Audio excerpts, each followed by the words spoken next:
Hello, welcome back to Star Wars Minute. It's the daily podcast where we analyze, scrutinize, and hey, where do you get that ties? The Star Wars movies 1 minute at a time. I'm Pete the Retailer from PeteTheRetailer.com. This is Alex Robinson from AlexRobinson.fun. And hey, it's Jeff May from @HeyThereJeffro on the social media and just an infinite amount of podcasts. You should have one. Hey, it's Jeff May. I like that. Hey, it's Jeff the lilt May. of that. I think Jeff nice. has Hey, Cool Jeff Friends May. covers it pretty well. If I did a Hey, it's Jeff May, they'd be like, this guy's really vain. Probably thinks this but podcast it's like, oh, he's got cool friends at least, you know. And nobody that moves to Los Angeles for a career in entertainment is vain. No, not at all. Or has a podcast. They're worried they're going to get songs written about them. But yes, thanks for coming back, Jeff, for one more minute here of Star Wars Episode 9, The Rise of Skywalker. Happy to be back. Minute 110. 110, everybody. Cross it off. Starts with Rey nodding in agreement, and it ends with Ben Solo shooting a guy in the neck. Classic Ben. It's like, I've renounced my Sith ways. It's like, I don't know, man, you shot a guy in the back of the neck. How do you use this thing again? Oh, sorry. I've just been lightsaber for the last couple of years. The real mafia energy behind that murder is so dark. That guy's like, I was just watching. Right, yeah. You could have just said, like, you still have your ID. It still works. You could have just walked right through. He's coming in like Robert Stack in Airplane when he's walking into the airport. He's just beating people up and rolling over them and stuff. How about Sithism? Sithology! Do you know that scene? Sorry, but that scene and them slapping the lady when she's freaking out is all the same minute. Can you imagine how dense? Really? That movie is, first off, it's the funniest movie. It's the funniest movie that's ever been made. And I will fight anyone. Wait, how is that possible? Because it's 2 30-second scenes back to back. But I mean, if he's in the airport going to the plane and she's already hysterical. He's Robert. Robert Hayes. Robert Stack. Yeah, Robert Stack. Robert Stack. Sorry. Okay. Help. Got it. Okay. But yeah, that's the same 1 minute of great film. Great comedy. Yeah. Sounds like, has somebody done Airplane Minute? I think they have, right? Because that would just be like, that was a good joke. Yeah, I think comedies are tricky. You'd have to get really scholarly, I think. No, doing a comedy deconstruction podcast about a comedy is a terrible idea. And Tom and Jeff Watch Batman fans desperately want us to watch Lego Batman. They want us to watch Harley Quinn and Brave and the Bold. And we keep saying, they already did our job for us. Yeah, there's nothing, all the jokes are already in there. There's nothing we can do to be like, imagine, that's why they wrote it. That's why they made this show. Okay. Yeah, well, yeah. It would be so unfunny to just be like, that was a pretty good joke too.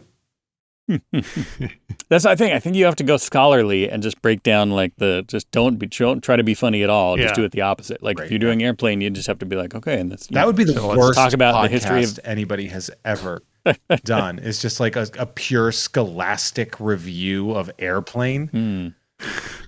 We call it the Airplane Scholastic Review. Yeah, the ASR, baby. Right. We get an M in there, we can call it ASMR. Minute. There you go. Minute. Or movie. Airplane Scholastic Minute Review. Or movie review. Or movie, I guess. Yeah, movie review. Yeah. So yes, this is where we see the TIE fighter resting on its wings. We addressed this a bunch. And it is clearly a TIE LN, by the way.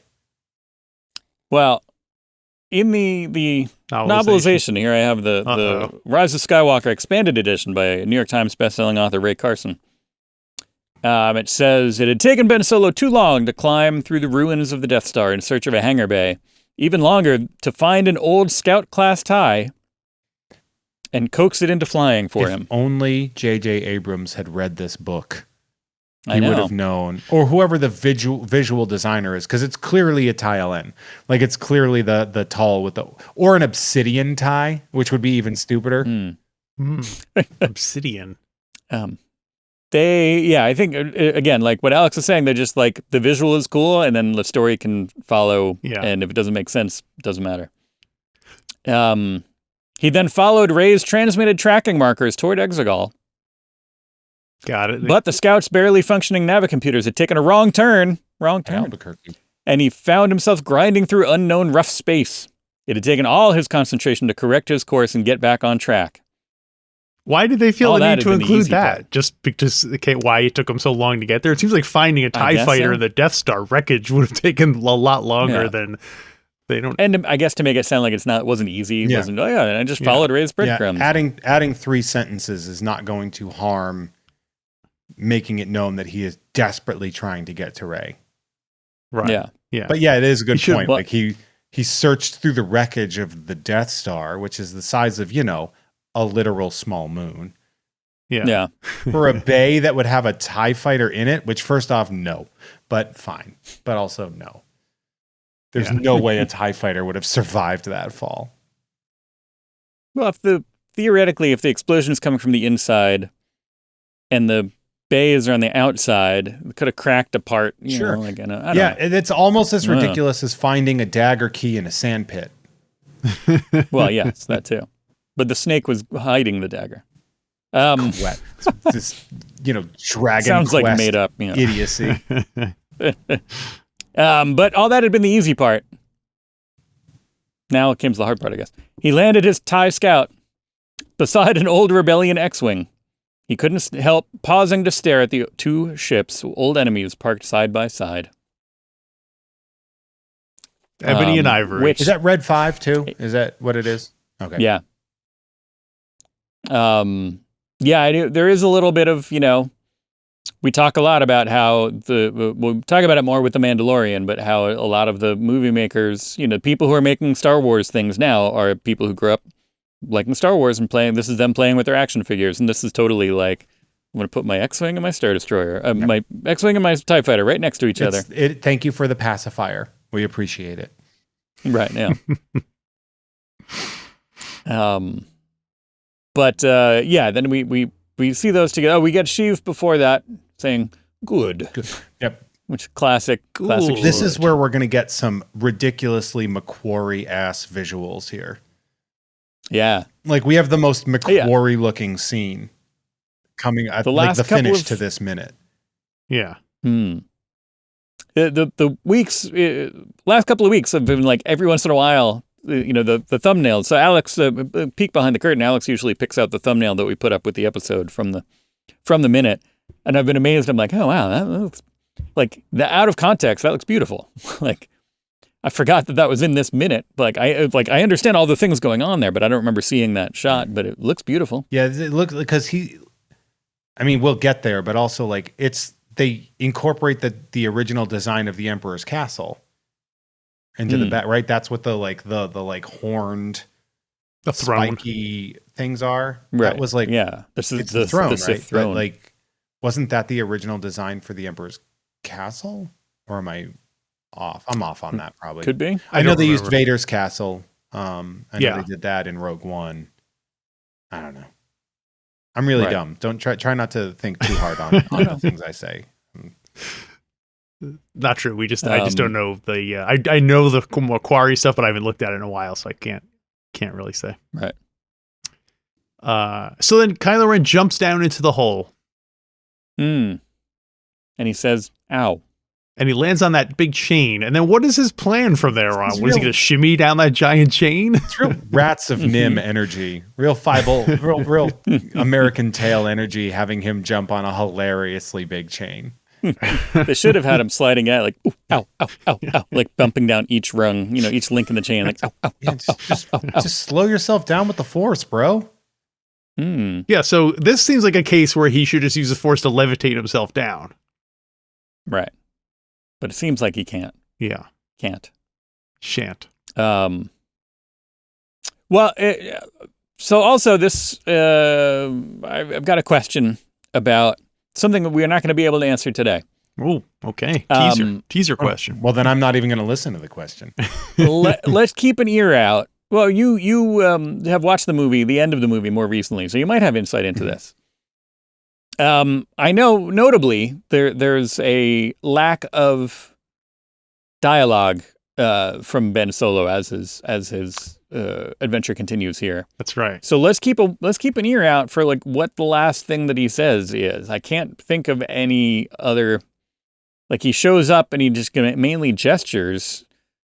Is out the last thing that he says? He's collecting that Schwarzenegger paycheck from Terminator. Right. What was the last thing he said in the other scene? Do you remember?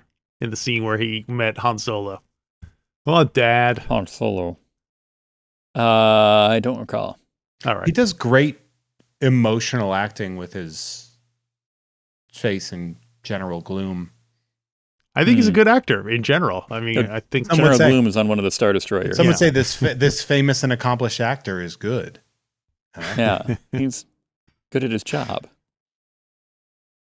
So Finn is taking command, and he's like, I'm going to take down, I know we took down the navigation tower or short-circuited it or whatever, but now we're going to try to take down the whole thing by turning around one of the guns and aiming it at itself. You know what I mean? Aiming it at the Star Destroyer. Right. Pulling a Luke. Yeah. What do you mean? Pointing it at the deck. Dual blaster cannon. In Return of the Jedi. Yeah, you're right. That is On the same Jabba's thing. sail barge, yeah. Which they got to put a fail-safe. Bad guys need to put more of a fail-safe in on their cannons. Have like a governor where you can't rotate the gun to face your bridge. Yeah. And have put a stop like here and here, you know, like a garden sprinkler. Maybe you don't have controls on the outside where any person can take command of the gun and turn it wherever they want, you know? Right. Well, here, China's using a very high-tech maneuver, high-tech technique to take control of the gun because, as you know, she runs over and she's like, I'll do the trigger or whatever. I forgot how she phrases it, but it's like, I'll make gun go. Like, she's like very like... Well, I mean, I guess they both know it? how to work it. It's, it's what, Sonar Fleet? Is that who makes the Star Destroyers? Oh, yeah. But that's something the old Star, I guess, are these old... Are these exactly the same? Is it from a TIE kit? Fighters. I guess in the case of former stormtroopers, okay, we'll give them the benefit of the doubt and say Finn is familiar. Finn and Janna are still familiar with the exterior of all Imperial ships. So they probably have to study it, so they could pass stormtrooper class. He's like, I've mopped this deck many times.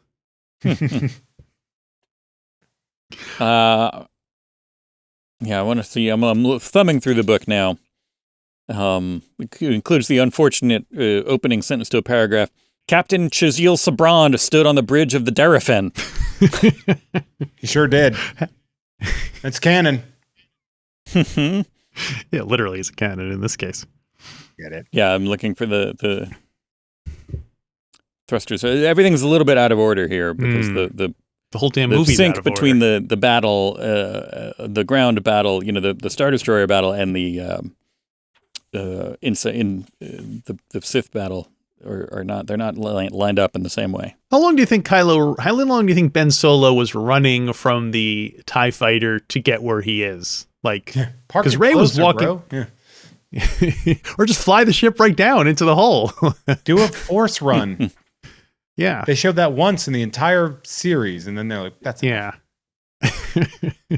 one else could master it. Yeah, that looked ass. Let's not do that again. This scene does remind me, ring theory wise, of the scene in The Revenge of the Sith, where Mace Windu and Kit Fisto and company are going to confront Palpatine in the office, and then it cuts to Anakin like running, trying to go and intervene, and that's kind of what those shots of Ben Solo running reminded me of. So I can't imagine that was intentional, but there you go. Show a Skywalker running. It's gonna happen. Yes, I guess, exactly. Right?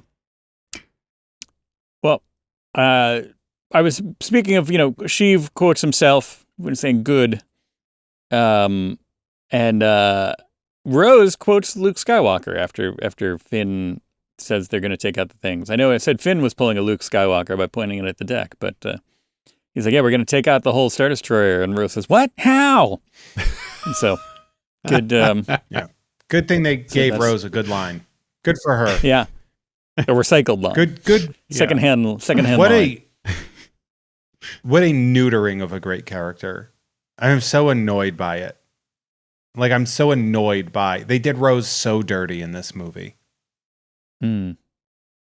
It, I feel like based on the welcome that she got at Celebration when she came back, and the fact, the way that they're doing things, that we might get more Rose Tico adventures down the road, which I would like to see. Yeah, I mean, the people that go to Celebration are not the people on Reddit.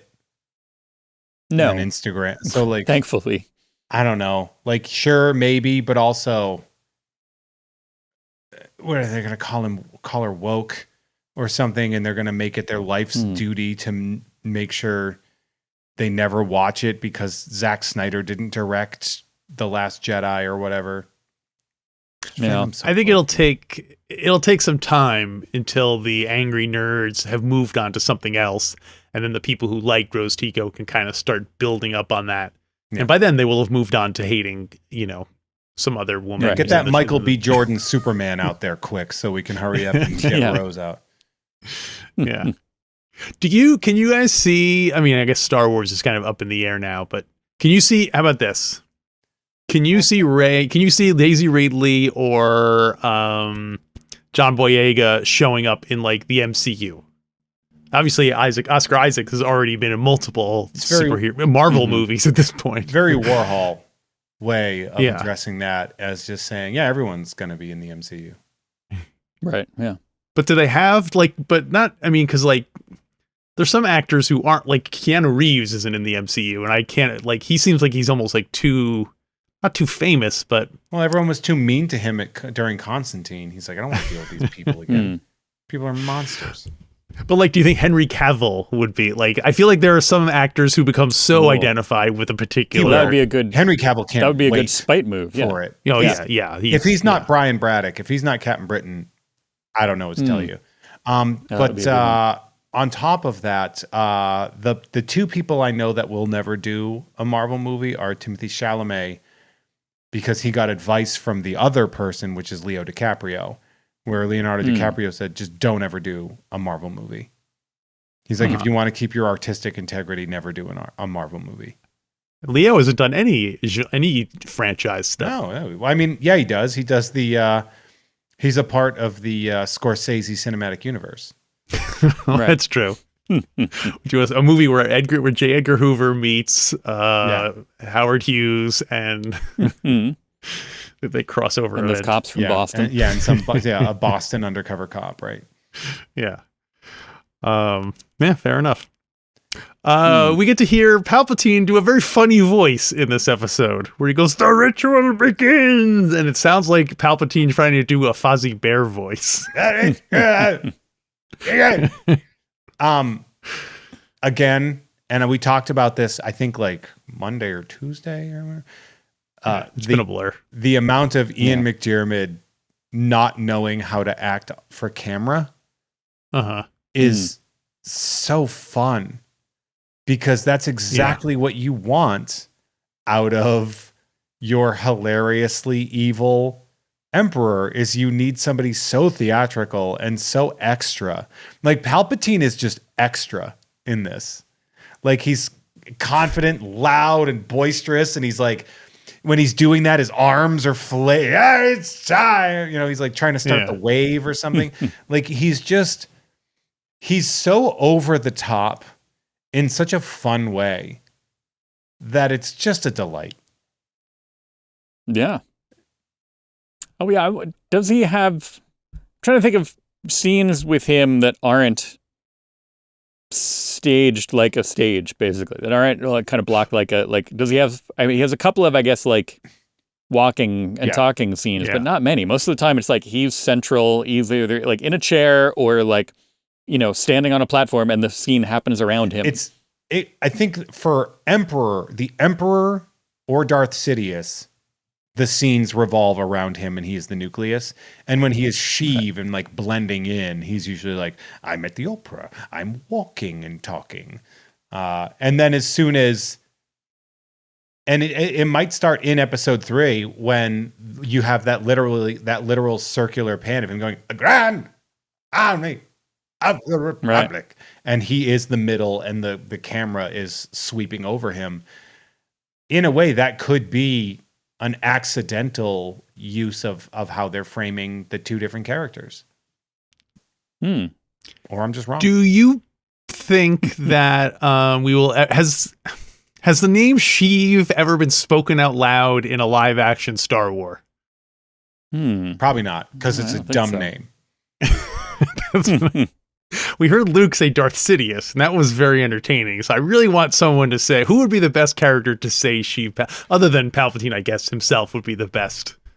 Would be the best one to say. Celebration 2 years ago was was in Anaheim, right? Yeah, and I went to that, and my friend Mary was Ian's like handler at his table, and I went up to see her, but I try not to like make people feel uncomfortable. But then I realized I was wearing, and I wore this shirt earlier this week, but the Sheev shirt where it's him with the sunglasses and it has like that Malibu font saying Sheev. And so I was just like, oh, I love your work. And then I was like, oh, I'm wearing your work. And he's like, I like that shirt. But yeah, he's definitely seen the Sheev shirt. Yeah. Nice. You've seen the Sheev. I saw the Sheev. It opened up my eyes. Was he a nice guy? Yes, he was very polite. I try not to like butt myself into his life in a situation like that, where he's like here signing autographs and stuff. And I'm like, but now me. So I was mostly talking to my friend Mary, who works on a bunch of Star Wars stuff. Yeah. But also try not to ignore him, because that would also be rude if I'm just like, got my hand like, I don't want to make eye contact with him. I read his writer. Tightrope. You don't want to ignore him, but you also don't want to. You just be casually polite. Don't draw attention. Tell him you like the work, and then live my life. Did you do the thing of picking like not Star Wars to mention?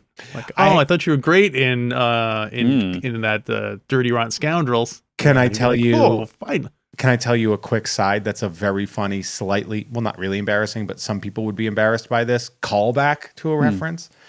I go to a farmer's market in Larchmont, which is a part of Los Angeles. And there, every once in a while, you see a celebrity there because it's anything in Los Angeles.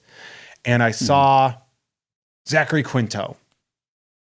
And I was like, again? Hell yeah. I saw Zachary Quinto there. And I was like, I know people are like, Star Trek, Heroes, those are the two ones that people usually go for. So I was like, you know what? I'm going to tell him how much I liked Virginia Woolf.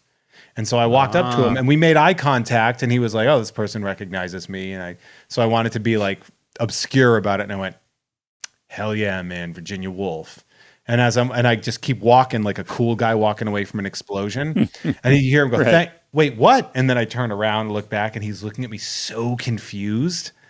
And I'm walking, and I called my girlfriend at the time. I'm like, oh, you're going to check this story out, right? I saw that. And I tell him the story. And then in the middle of telling the story, I was like, and he totally didn't understand, because I'm realizing right now that was Eli Roth. And I didn't like, they look kind of similar, but like, you see people in person and stuff. And Eli Roth is built like an actor. And I just like told Eli Roth that I liked Virginia Woolf, but also I didn't even say I liked it. I just said, hell yeah, Virginia Woolf to Eli Roth. He thought you were mistaking him for Virginia Woolf. That's why he was confused. Right. And I got to say, he probably spent a few minutes being like, I don't know what that guy was talking about at all. What did he mean by that? Like that guy, and I haven't seen him since. Yeah. So I can't go to him and be like, hey man, I'm sorry. No. Next time you just have to say it again. Like, hey, Virginia Woolf, what's up? That's it. Man, V-dubs. You know what's up. Yeah. But if you saw him, would you bring it up? Would you say, hey, you know what? Would you tell him the story? I would say, I mistake you for Zachary Quinto, even though I absolutely know that you're Eli Roth, and I've watched several of your documentaries. Like, it's one of those where it's like, yeah, I've seen some of your movies, but I've seen more of your like nonfiction stuff that you've done. It was such a funny thing that as I'm telling the story, it clicked that I was talking about the wrong person.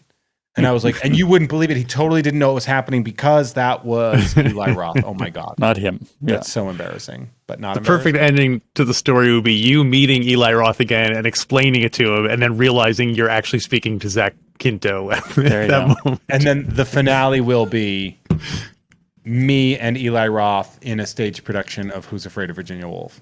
There you go. Yes. Wow. This is really good. And then you end it with like, hell yeah. Hell yeah. And then we jump up in the air. And that's the end. We do a freeze frame. Roll credits. A theatrical freeze frame. But yeah. And then it's perfect. So post-credit sequence in the audience is Zachary Quinto and J.J. Abrams being like, I didn't think that was very good. Sheev being lowered down, and it is, I did look it up, Ralph McQuarrie did The Throne. And The Throne has this sort of like dark lotus for you Magic the Gathering fans. A black lotus of sorts. It's valuable. But it has that like... That's illegal. Lotus energy of like spikes coming out that are like smaller as it gets closer to the concentric center. That seemed like a repetitive phrase that I just said. And that is a great reference to something that we hadn't really seen physically before. Like I really like how the more modern Star Wars stuff has embraced a lot of the McQuarrie work. When you saw Rogue One, when it brought in like Vader's castle, and now we're seeing like Palpatine's throne. It's a lot of stuff that was thrown out as like, you know, here's what something could be, and then you see nothing from it for 40 years, and then they're like, and here it is. Actually, it's a real thing. You can see that, and I do love that they did that with Palpatine's throne. That it's clearly like aggressively McQuarrie.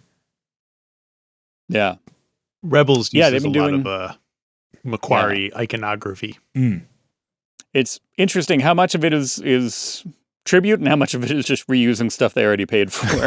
I think it's tribute, like because you can hire modern designers right now to do something, and it probably their budget has the room for it. But Star Wars fans like their pacifiers.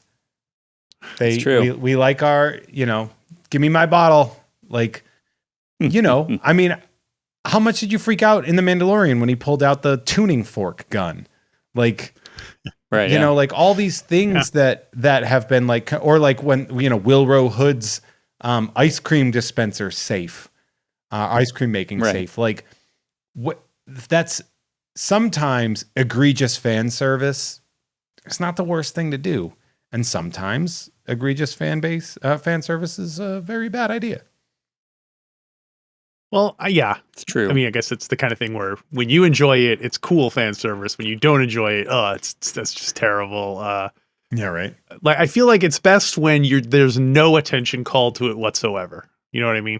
Like, if you didn't know anything about Ralph McQuarrie, you could watch Star Wars and it wouldn't matter. But it's not like they're holding up a picture of Ralph McQuarrie in front of the screen and going, huh? And then, you know, tossing it over their shoulder. They did give him a card in this Star Wars customizable card game.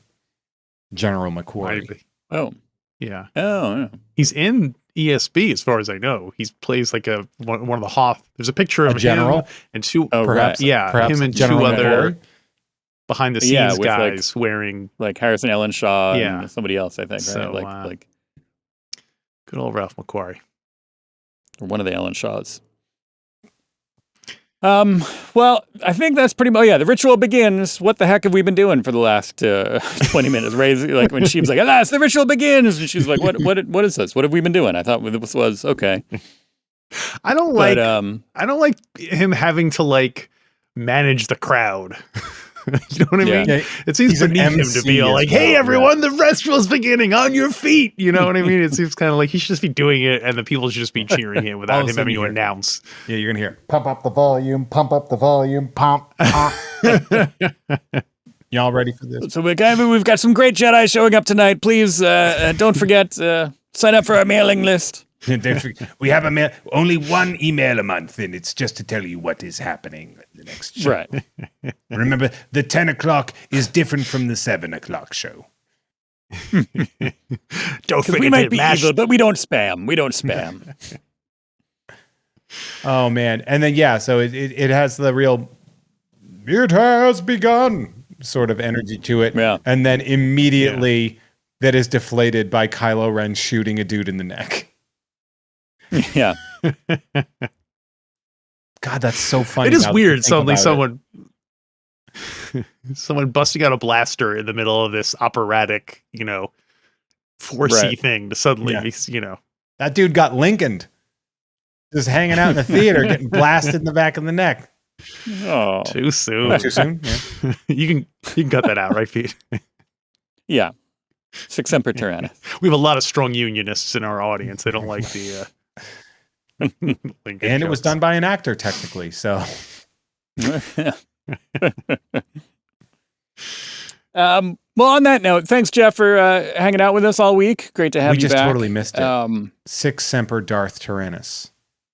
Oh, there you go. It's a literal character. Sith. No, Sith. Damn it. That's the name of the episode. It's sitting right in front of us. Sith Semper Darth Tyranus. Yeah. Fair enough. And everybody's going to be listening. They're like, why are they wrapping up the episode? When are they going to make that? Oh, there you go. Oh, I apologize for interrupting. Please go back to praising and No, that's exactly. Just yes. Well, thanks. Always great to have you here. Keep an eye out. One more time, you are Hey There Jeffro at all places. I'm at Hey There Jeffro. I'd like to thank my friend's stepdad for drunkenly yelling that at me to make it my nickname in high school. Good for me. So that stuck with me. So I'm that across everything, YouTube, social media, etc. It's all at Hey There Jeffro. Some things to know about me. I run a stand-up comedy show in a toy store called Mint on Card. And if you're a toy nerd, you get the reference. At a store called Blast from the Past on Magnolia and Burbank. It is a free show the second Friday of every month. It is my baby. I love it. We've been doing it forever. And we get like really good comedians. I don't let bad comedians on the show. We don't have to sell tickets, so we're fine. I also do a myriad of podcasts. Formerly Unpopular Opinion. Now you don't even like this show. You don't even like sports. Tom and Jeff Watch Batman. Of course, my show, Jeff Has Cool Friends, plus Ugh Fine with Kim Crawl, which is a Patreon exclusive.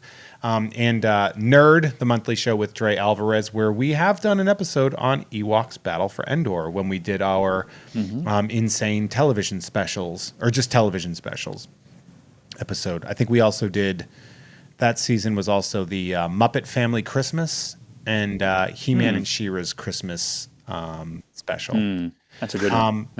I mean, they're all good. They are. Or they're not at all.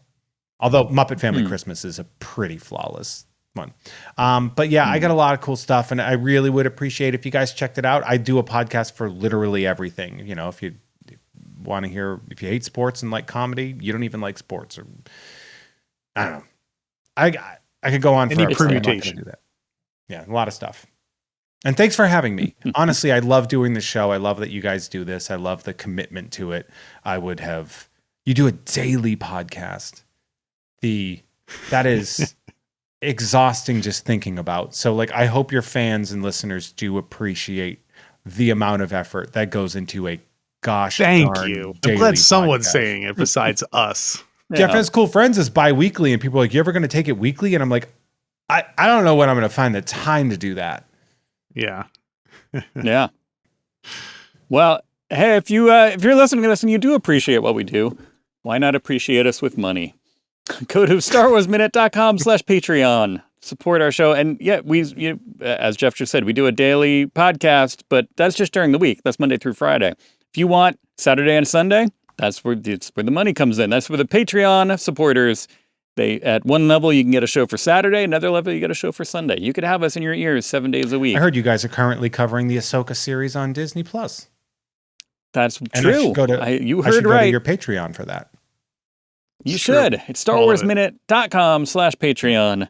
And we review stuff on Saturdays. We yammer about whatever's going on in our lives on Sundays. And it's pretty fun. And it gives you access to the Discord, too. So you can talk to us like in person about stuff. Not in person, but, you know, my online. Patreon is fun. It's one of my tiers is because I do a lot of opening packs of trading cards on camera. And one of the tiers is I just mail you the stuff because I can't collect more stuff. So I have to get rid of it.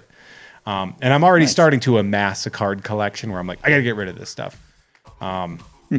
So we have that. I got lots of Star Wars cards. Yeah, a lot of Star Wars cards going out next month. So that'll be a good one. Nice, cool. So check us out on Patreon, all of us, Jeff and us, and for Alex and me, we will see you on Monday for a brand new episode of Star Wars Minute. Star Wars Minute. Star Wars Minute.